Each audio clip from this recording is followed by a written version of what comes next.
Hi there, let's look at some topics related to inflation and unemployment with particular reference to the UK.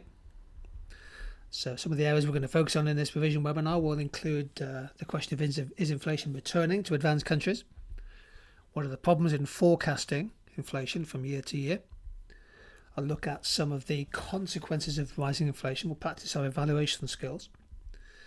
Ask the question, how much further can UK unemployment fall? And is the Phillips curve still a relevant concept? And can the UK actually reach full employment? Just to get us going, let's practice a few multiple choice questions. Here are 3 questions, all on inflation. So let's have a go. Here's our first question. What is most likely to increase both demand pull and cost push inflation? Have a go at the question. Press the pause button. I'll be back in a few seconds with the right answer. Okay, and the correct answer to this question is D, the imposition or the introduction of import quotas. So let's have a look. Actually, A is wrong. An appreciation of the exchange rate tends to cause import prices to fall and export sales to decline. So that would put downward pressure on inflation. An increase in the price of oil, that's going to cause cost push inflation, but actually reduce people's real incomes. Therefore, there won't be as much demand pull inflationary factors.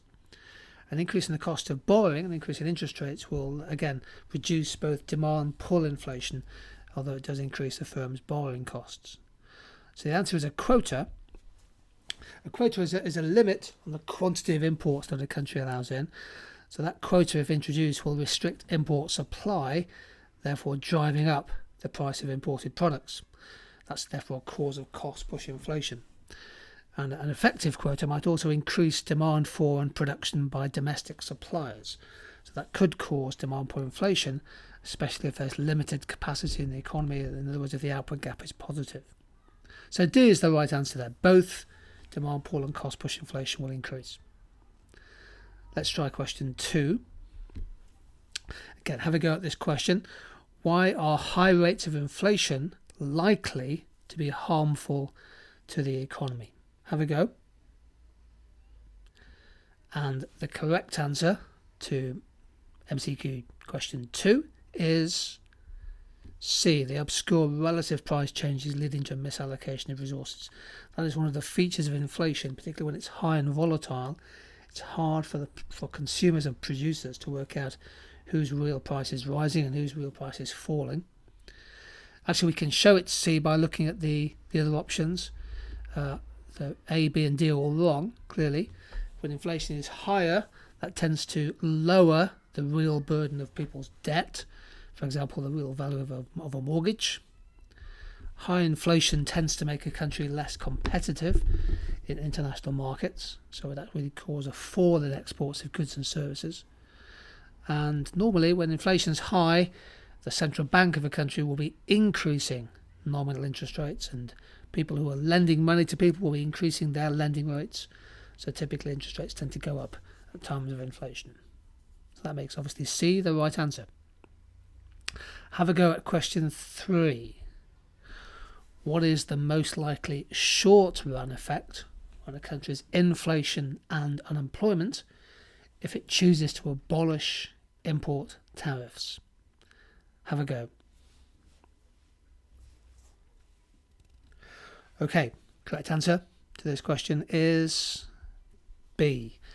The tariff will tend to reduce inflation but could cause a rise in unemployment in the short term.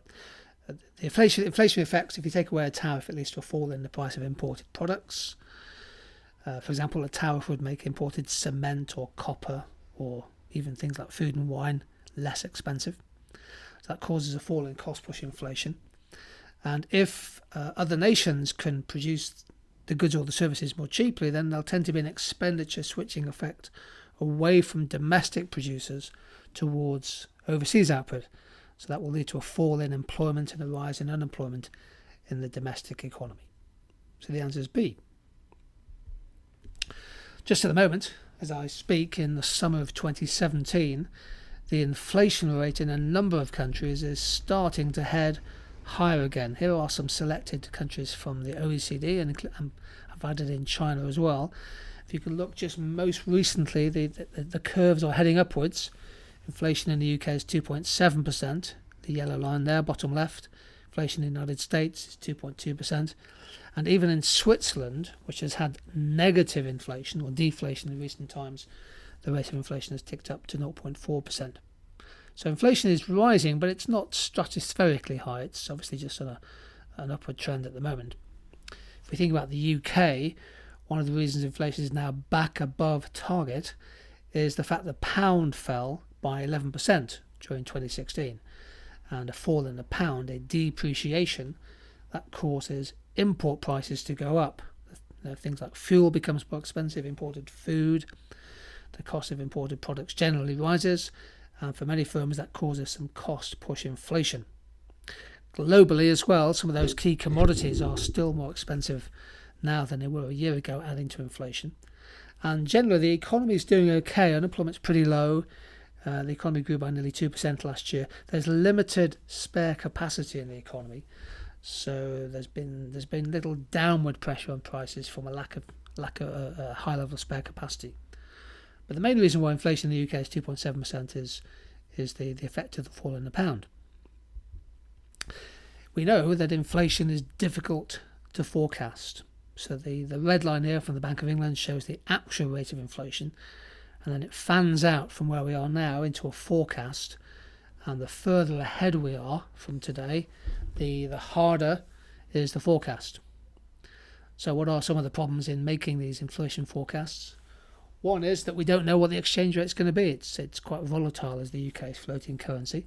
So the pound could be higher or lower in the year than we expect to see. Globally, major commodity prices are also quite volatile. That makes it tougher to predict the price of imports. And there can also be some significant economic shocks in major trade partners. How steep will the Chinese slowdown be, for example? Where next for the US economy? Will the Eurozone continue to improve, or will there be another financial crisis in countries such as Greece and Italy, for example? And on the micro side, there's lots of different forms of competition now in markets. A lot of businesses entering particularly digital markets with different pricing models. You can never be certain the kind of pricing tactics and models that businesses use at a micro level. So all kinds of reasons for some uncertainty. Now the inflation in the UK is rising. It's now 2.7%, quite a little bit above target. Is that damaging to the UK? Here's a chance to just practice some evaluation skills. So evaluate the view that a rise in inflation will harm the economic performance of the UK. Some of you will have a board where you'll have to think about the micro and the macroeconomic consequences of rising inflation. I won't differentiate here, but I'm sure you can revise that well. Well, one disadvantage of higher inflation is that it'll make UK exports less competitive in overseas markets and could lead to a worsening of our already significant trade deficit. However, evaluation point, inflation 2.7% is actually not that high relative to many other countries, and also a falling exchange rate, although it helps to cause some inflation, will help to restore some lost price competitiveness in the export sector. Second argument is that inflation going up might cause or will cause the Bank of England and their Monetary Policy Committee to raise interest rates. And you could build some analysis there to say that that would have a negative effect eventually on growth. I've kept the analysis to a minimum on this slide. However, there's no guarantee that the Bank of England will raise interest rates. The bank may believe that the recent increase in inflation is temporary, and therefore it probably won't raise interest rates even if inflation is above the 2% target. It's forecasting that inflation will fall back towards 2% perhaps during 2018. A third view that inflation is damaging to the UK is that high inflation will have a negative effect on the real incomes of savers, perhaps pensioners, leading to lower aggregate demand. Many people rely on their savings to fund their spending, particularly in retirement, and inflation tends to cut or hit the real income of people on fairly fixed incomes. Well, they will suffer, although that depends on interest rates, of course. But while savers may suffer, an evaluation point is that a rise in inflation actually is good news for people with debt. The real value of debt, especially for mortgages, will go down, particularly if you're on a fixed mortgage, for example. Now here's another multiple choice question to have a go at. This time we're going to focus our attention on unemployment.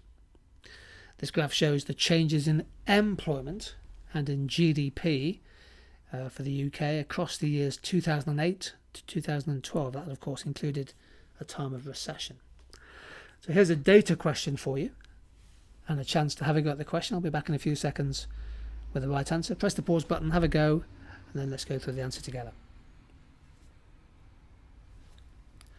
So what can you conclude from the chart? The key thing is you've got to use the chart to get the right answer. And the right answer to this question is B. There was a fall, a decrease in GDP per worker over the period. So first of all, GDP fell over the period. You can see that from the dotted line here. GDP fell. That's the bottom data series. Not totally easy to see, but GDP did fall. Of course, 2008 first quarter is our base year for the index. Everything starts from 100. Full-time employment also declined, but it didn't fall as fast. So the number of people in work fell, but not as fast as output. That's going to be crucial to the answer. Other types of employment, including part-time and temporary employment, we know that's been on the rise recently, they grew over the period. So overall, I think we could probably say that employment, broadly speaking, probably remained stable. There was a dip in the recession, and it increased a bit, but GDP fell more. And GDP per worker equals GDP divided by employment. So I think we can predict from the data that actually GDP per worker will have fallen because output fell more than employment. So the denominator fell by more than the numerator, and that would have caused a fall in GDP per worker. Now, quite a few people in the test questions and things choose D, number of people working part-time because they're unable to find a full-time job increase. Well, that's actually true, that did happen, but there's no evidence in the data that it was because they couldn't find full-time work. So you can't conclude that from the chart. Although technically speaking the answer is correct, you can't conclude it from the chart. So the answer can't be D. Okay. Well, good news in the labour market. The UK is improving in the labour market. Some good news recently. Unemployment is currently at a 40-year low. It's 4.6% of the labour force. There's a record high employment rate in the UK, with nearly 75% of the population of working age are in some form of paid work. There are many job vacancies out there, nearly 750,000 job vacancies. And the other good news is that the rate of long-term unemployment is also falling. That's people who've been out of work for at least a year. Other good news is that youth unemployment, which 3 or 4 years ago was one of the most pressing policy problems, youth unemployment is also falling. There are fewer people who are not in employment, education or training, the so-called NEETs. So some good news in the labour market, allied to a big rise in part-time and self-employment, which of course helps to bring down unemployment. Many of these jobs are in the so-called gig economy. The gig economy is a mixture of people who work as freelancers, self-employed people, oftentimes working independently for platform businesses like Uber, Deliveroo, maybe freelance artists, graphic designers, freelance teachers and lecturers, etc. Big rise in the gig economy. Can the UK reach full employment? Well, part of the answer is there's no definition unique on what full employment means. The conventional view is we get close to full employment when cyclical unemployment is by and large very low. So that's several years into the economic recovery, which is where we are now, and where most of the remaining unemployment is essentially frictional. People, new entrants to the labour market, people moving between jobs, rather than sort of structural and cyclical unemployment. So you can see from the chart here that if you follow the blue line, the rate of unemployment in the UK in recent years, since about 2011, has been falling pretty continuously. It's now below 5%, heading towards 4.5%, and obviously what's happening in the States is something very similar. The other good news is that unemployment in the euro area is also falling, albeit at from a very high level relative to the UK. And the key bit in this chart is the of that percentage, what percentage of the unemployment is long term. So of the 4.6% unemployed, about just over 1% are people who have been unemployed for at least a year. So somewhere between 25 and 30% of the unemployed have been out of work for at least a year. Now, they're the hardest people to get back into a job, but the number of long-term unemployed is falling, in part, I think, because of special employment measures, perhaps because of the cut in national insurance on long-term unemployed workers. It's obviously harder to claim benefits, which has a factor as well. So unemployment in the UK is at a 40-year low, and it's important to be able to evaluate this point. Despite that, wage pressures remain low, so pay is basically rising by maybe 1-2% at the moment, and that suggests, if you've covered this concept, that the non-accelerating inflation rate of unemployment, the NIRU, has probably fallen. The Phillips curve may have become a bit flatter than the usual way we draw it. However, despite the fact that unemployment in the UK is at 4.6%, there are still some significant regional variations in unemployment, particularly in the North East and in Northern Ireland, for example. Youth unemployment is still double digits, still 12%, and remains a big policy issue. And crucially, there is now a growing debate not just about the level of employment or the level of unemployment, the quantity factor, if you like, but the quality of jobs on offer. So we know there are nearly a million, probably around 900,000 zero-hours contracts. We hear the rise of the so-called precariat, people who are in precarious employment, never quite sure whether the next contract or the next pay packet's coming from. Many people, of course, in work are still on low pay, and there's a concept called in-work poverty, where people, even if they if they have a job, part-time, possibly even full-time, they still have to claim top-up benefits to lift their household income above the poverty line. And of course, many of the new jobs in the digital sector involve shift work and sometimes on social hours in retailing, so that raises questions about work-life balance for many people, many families. We're also not quite sure how many people are underemployed. So though the unemployment rate is 4.6%, there are many people who perhaps have a part-time job who would want to work full-time, and they're counted as underemployed. And it's impossible to say what the true level of underemployment is, but it's probably quite substantial.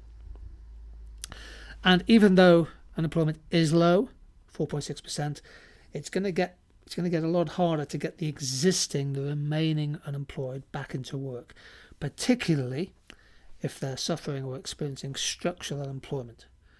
Many factors affect this. We know the housing market is a particular problem at the moment. Housing shortages, expensive houses to buy, oftentimes just as expensive to rent. It really affects geographical mobility. The cost of childcare, or getting kids into early years education, can be prohibitive. So too can expensive transport bills, including taxis and buses late at night. And the labour market is constantly changing. The pattern of jobs is constantly evolving. So the nature of skill shortages remains a serious problem. Many of the new jobs actually don't go to the unemployed, they go to people moving from one job to another. So hopefully these are useful evaluation points for you on unemployment. Here's an article by Carmel Ahmad from the BBC a few months back, looking at the rise in zero-hours contracts, over 900,000 people. And just recently an article in The Guardian by Larry Elliott. Unemployment is at its lowest for 40 years, so why do people feel worse off? Well, of course, it's partly the fact that the wage growth of people in a job has been pretty low recently. I was hearing that nurses, for example, in Scotland have essentially just had a 1% maximum pay rise in each of the last 10 years. Inflation's been more than 1% on average, so of course in real terms thousands of nurses in Scotland have taken a deep pay cut. No wonder that many of them are leaving the profession. The Phillips curve is an important idea to think about from a theoretical point of view, and you may well have covered it in your revision. It shows in the short term a trade-off between inflation and unemployment, and so as unemployment falls, initially inflation might stay more or less the same. There's lots of spare capacity in the labour market and people still fear for their jobs, and you can probably get unemployment down, for example, from U1 to U2 without a significant rise in inflation. However, you may get to a point as you head towards the long run Phillips curve, the so-called natural rate, where further falls in unemployment, for example from U3 to U4, might trigger an acceleration in inflation. One of the reasons is that labour shortages start to kick in, causing wages to rise and unit labour costs to increase.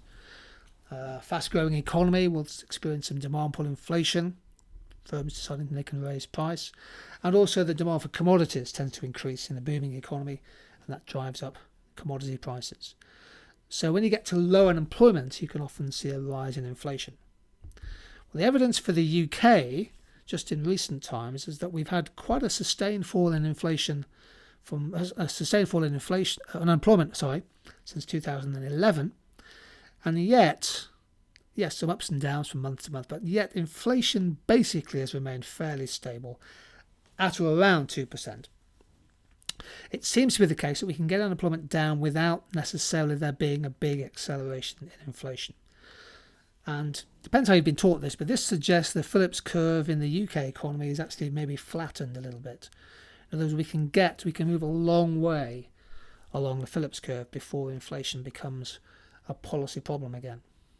And what causes the flattening effects? Well, measures, successful supply-side policies, for example, to improve labour mobility, to improve incentives for people to find work.